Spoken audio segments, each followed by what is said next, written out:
Has this series been more about Golden State or Portland? This series has been more about Golden State. Portland has overachieved. They good where they at, making it to the Western Conference Finals. I think we seen that after Game 7 when we seen Dame, the emotions he had after Game 7. Portland is cool. Golden State is more about Golden State right now. Playing without Kevin Durant, showing the world that, hey, we're still here, we're still champs even without Kevin Durant.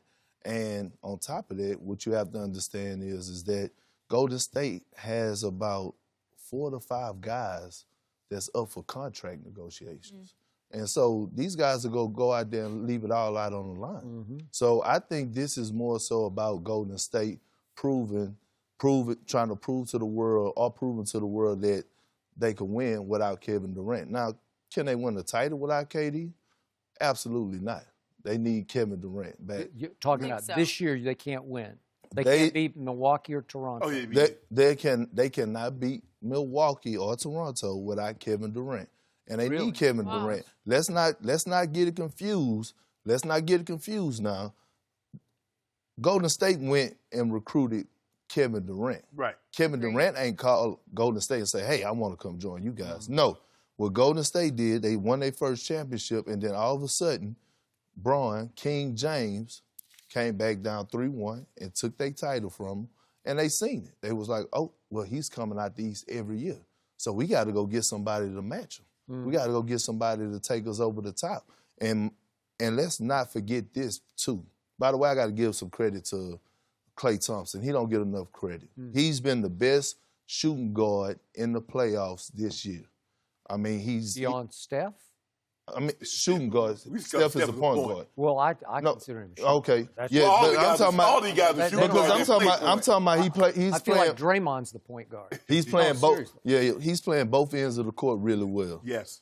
But on top of that, let's not forget, Steph has a history of disappearing in finals. He does. So He has had. yes, It's been a big stage for him. Yes, he has a history of disappearing in the finals. Yeah. Even without KD being on the team, who was the MVP, Iguodala, and they was talking about giving it to LeBron, and he lost.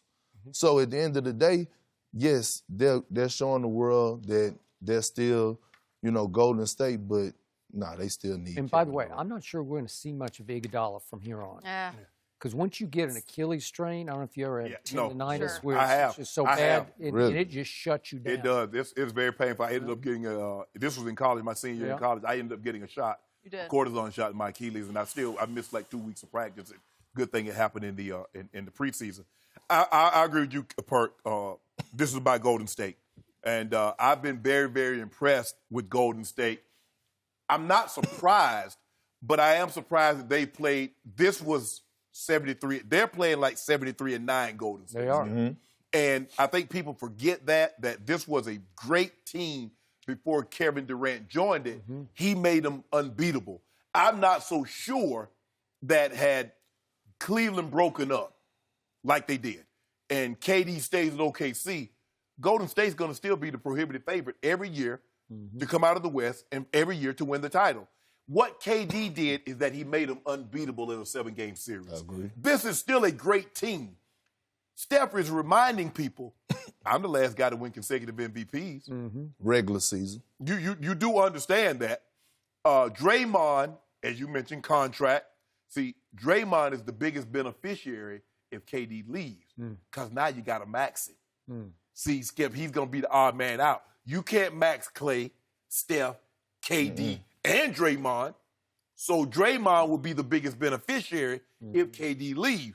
Because he looking at max. He's like, remember last time I took that little bit of money so we could go get KD. Yep. Because if you had maxed me out, KD was going to be a no-go. He's looking to get his money. Klay, I believe Klay always has the toughest job because he always gets the toughest defensive assignment. He's got to guard the James Harden. Yep. Or he'll start on LeBron James. Or he guards Dame Lillard. He always guards that guy, Skip. Or the Paul George or the Russell. Normally, he guards Russell Westbrook. So he always has a tough assignment, but we still need his 20 to 25 on a nightly basis. So this has all been about Golden State, and they're reminding the world just how great they were before KD. They are. And Sure. don't sleep on them. We're going to be great even without KD. That's what if they we are choose saying, which is why this team is so different than the 73-9 team, because this team has a postseason motivation that team did not have. Correct. That team was just agree. trying to defend. You know, it's trying, like, wait, we're supposed to be this good? Right. And to your point, Steph has come up very smaller than he is in a lot of big late postseason games. But in this case, he is more motivated than I've ever seen him, and so is Draymond. And those two are playing at an electric level. Just their movement, their quickness, the spring in their step. I've never seen anything like it before, which is why I don't think Milwaukee or Toronto can beat this team with the motivation it has right now, because it's trying to show everybody we can win without that guy. We won without him before, and we're going to show you we can win without him now. And we're going to remind you, don't write us off next year because we're going to be this good going forward. So again, they're on fire with new motivation they didn't have. They were backpedaling on 73-9, and then obviously Draymond got suspended for Game 5, and all of a sudden they lost their flow. Steph just went completely south in 5, 6, and 7 that year. And see, I agree with you. I agree with you on that too, Skip. But y'all have to understand this. Draymond Green is the heart and soul. Oh, absolutely. Is the heart and soul of the Golden State Warriors. Yes. I mean, he's everything that you want in a basketball player. He's everything that you want in a basketball player. He could switch 1 through 5s. He could pass. He could dribble. Now he's scoring. Everything. He does it all. He's everything that, and he gives them swagger. He gives them swagger. And I ain't gonna lie. When I seen KD go out in the Houston series, it looked like Steph had a breath of fresh air. Yeah, he did. Yeah, and you just seen him come alive. Because now I don't have to worry. If I take 25 shots, I ain't got to worry about him like, okay, he upset. So, in Draymond, the biggest thing that Draymond has done, Skip, this is the best I've seen him play since that game 7 of the finals they lost, is that he stopped dilly-dallying with the referees. He did. He's just playing basketball. He talked about that yesterday. He said, too many times I just play out of control. And he said, sometimes I take a tech just to get my team fired up. But he said, too often I've just played ugly basketball, and just took techs. He playing like this? Oh, they got to max him out. He said he's been talking about leadership, too. Like, he's been trying to step up in that sense. Kind of an unsung hero in a lot of ways. Little did he know, Skip, he did him a favor. But please, let's not sleep on Toronto and Milwaukee.